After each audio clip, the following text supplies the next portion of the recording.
So this is the introduction for EDL 854, Fiscal Responsibilities and Principles by Tim Walker.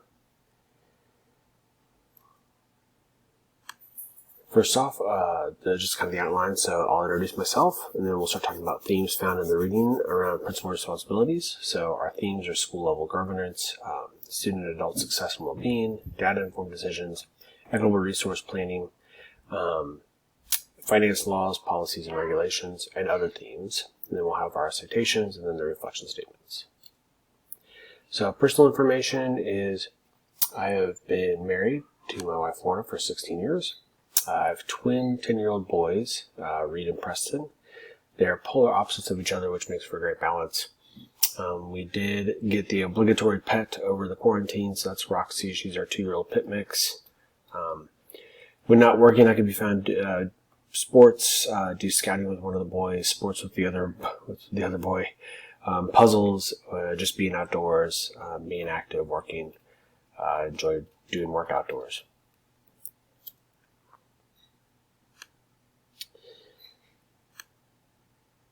So my undergraduate work, Emporia State University, majoring in secondary business education with a minor in mathematics. I did my graduate work at the University of Kansas with a master's in special education in high incidence.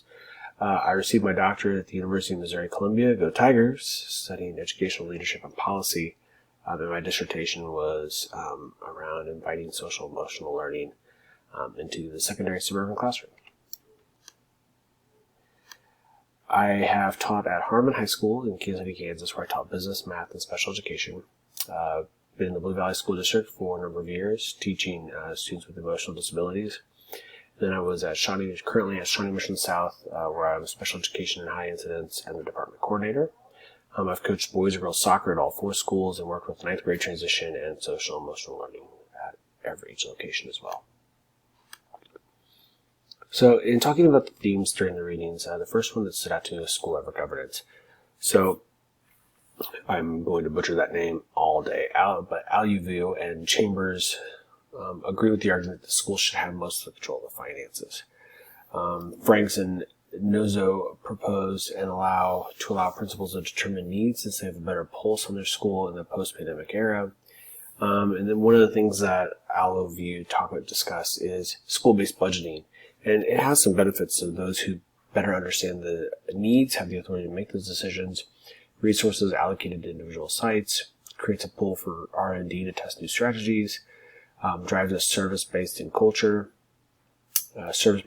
which central services are desired based on quality, and allows for alignment of goals with financial resources. Overall, the theme of school governance when it comes to finances is a balance between over and under reach. I view it as it is vital for districts and schools to balance the amount of control allocated to each level of leadership to provide autonomy and accountability.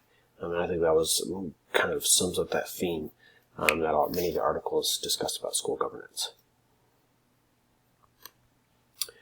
Student and adult success and well-being. This theme is focused on the idea of money being tied to student success and overall health of the staff. Numerous authors of the study agreed by spending more money per pupil and teacher show gains in testing and overall school climate. Baker, as cited in Barrett, shows some increases in per pupil funding showed improvement. Chang advocates for utilizing school-based budgeting, allowing more control with teachers, which allows them the choice to spend the money where they see the most need. An increase of $1,000 per pupil in California increased graduation rates by 5%. Rose and Anderson suggest principals should be able to look at data to see how money is impacting students and teachers. So all of this has to do with how students experience success in school through managing finances better. Data-informed decisions. Principals should be using anecdotal and quantitative feedback to determine spending different uses for money. Teachers know how they can get the best use for the money. Students will have ideas as well for motivating factors which may incentivize them to work and perform. Test scores will also be impacted by the increase in funding per pupil. Anecdotal feedback can be gathered through anonymous surveys and usage of programs available. So for my particular school, we use a reading program, so I look to view who's using it, how often they're using it, if it's forced, if the students are doing it on their own, those sort of things. And then the quantitative feedback will be sourced from what is available from standardized tests and district assessments. Equitable resource distribution. Unfortunately, there's no truly equitable way to evenly disperse funds. Needs differ from class to class and school to school. One article suggests school-based budgeting as a means to combat this, and at the same time, principals have also been cited to not be budgeting experts. So you have different people that are just advocating for different ways to spend money and allocate those resources. So advocate principals speaking up for more control. Principals should have the most say for how they view and distribute money, especially stuff that's not tied to federal money, stuff that's earmarked for specific populations, and also having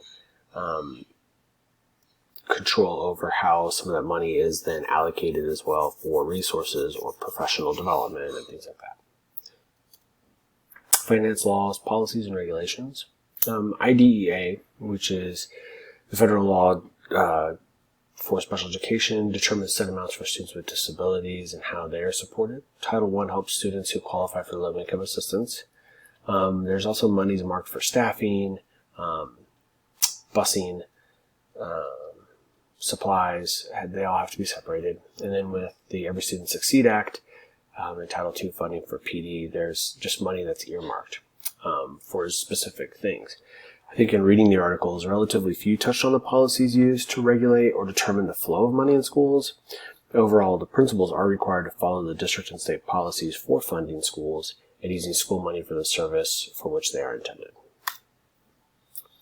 Other themes, so through the readings, I also observed a theme of intentionality and transparency. I saw many of the articles mention ideas promoting principals be transparent when making difficult financial decisions. These ideas harken back to the idea of allowing the mission and vision statements to guide the principals in making decisions, and the flow of money should follow in suit. So when those principals are making decisions, or those superintendents are making decisions to allocate money or how to spend money, it should follow their vision and mission statement. These are all the citations provided. And then this is my reflection statement. So thank you so much. Look forward to working with you all the rest of the year.